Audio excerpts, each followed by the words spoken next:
Bandung, padahal Dilan nggak pernah sekolah.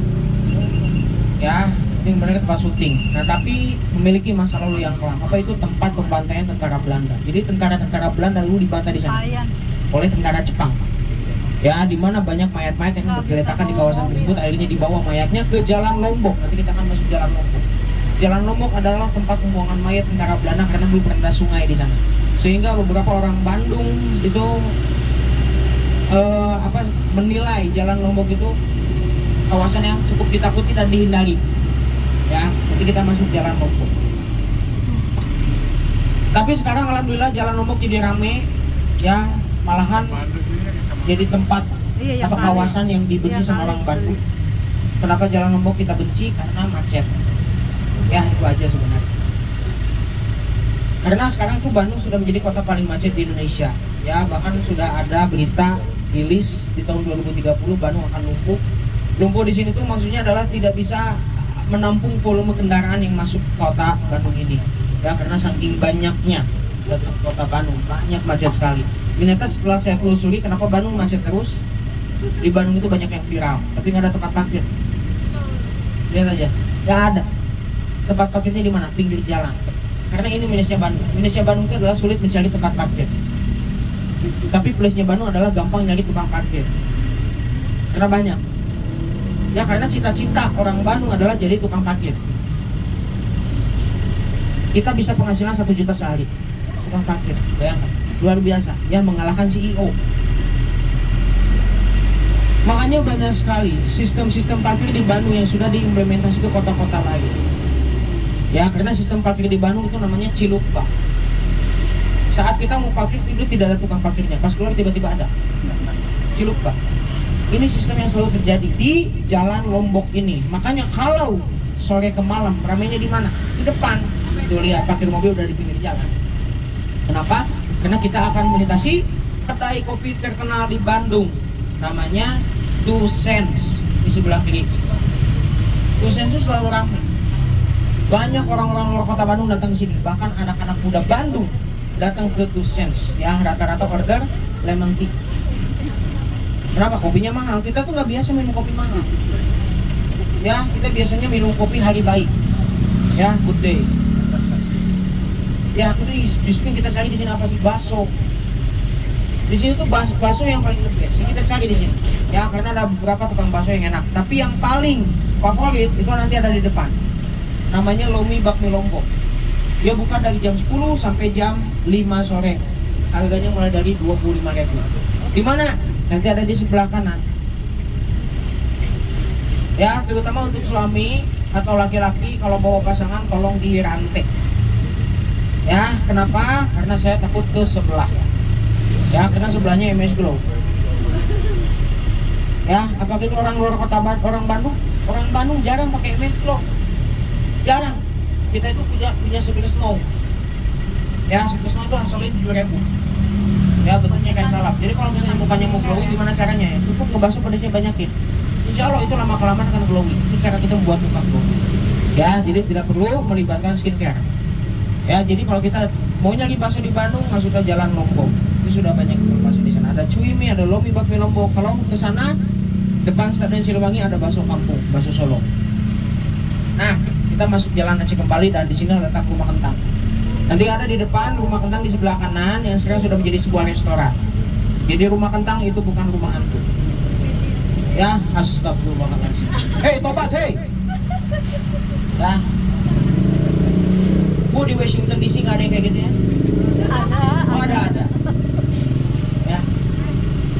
Soalnya malu juga. Oke, nah nanti ya Rumah Kentang. Jadi nama asli Rumah Kentang apa sih? Loji Hermes. Dibangun tahun 1908. Ya, dimana jika ingin menjadi anggota baru dari Freemasonry, nah dilantiknya di Rumah Kentang. Jika ingin melakukan ritual, dilakukanlah di Rumah Kentang. Ya, nanti ada di sebelah kanan. Apa perbedaan Rumah Kentang zaman dulu dengan zaman sekarang secara bangunannya? Yaitu interior. Jadi bedanya itu hanya interiornya saja. Emang kenapa interiornya? Dulu banyak kamar, karena jadi tempat ritual atau tempat dilantiknya anggota-anggota baru. Karena sekarang jadi restoran, yang namanya restoran itu harus mengorbankan beberapa ruangan jadi ruangan besar. Itu perbedaan rumah kentang zaman dulu dengan zaman sekarang.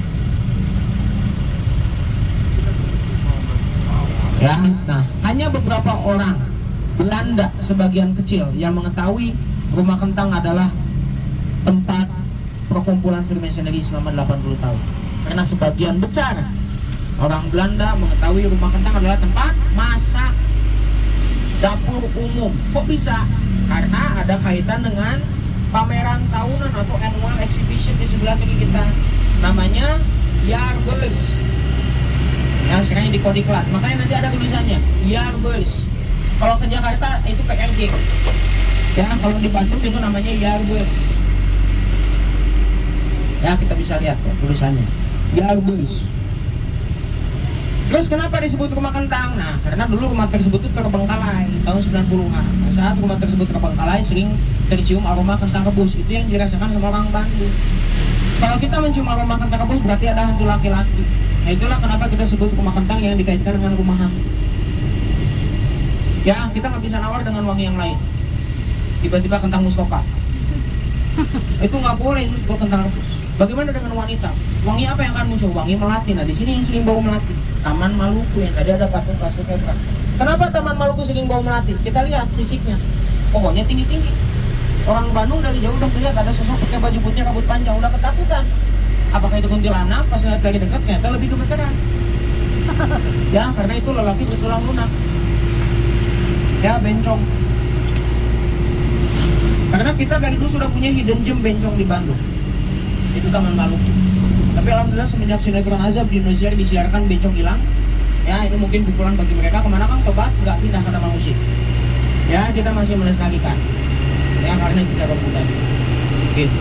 Nah, ini sebelah kiri gudang senjata Belanda, Departemen Panorlog. Ini Cikabaka PT Pindad. Ya, jadi dulu orang-orang Belanda ngambil senjata pasti di sini. Gitu. Ini kawasan militer, makanya dibangun sekolah SMA 5 dan SMA 3 sebelah kiri. Namanya dulu HBS, dibangun tahun 1916. SMA 5 SMA 3 itu punya atau dikenal sama orang Bandung itu sekolah yang cukup angker karena pernah dijadikan tempat syuting film Bangku Kosong, film horor tahun 2006. Ya, bahwa di sana itu ada mitos namanya Nancy. Nancy itu sosok noni Belanda yang bunuh diri karena depresi atau dibully sama teman-temannya. Makanya di sana itu ada satu jendela yang dibiarkan terbuka. Ya, mitosnya itu kalau kita tutup jendela tersebut buka kembali. Ya, mungkin banyak yang penasaran. Boleh cek nanti malam. Ya, pengen cek lewat SMA 5 SMA 3 ternyata ada jendela yang kebuka. Itulah salah satu tempat berkedip dari noni Belanda tersebut. Ya, dan fokus di lantai kedua. Karena kalau lantai pertama yang kebuka itu lupa nutup.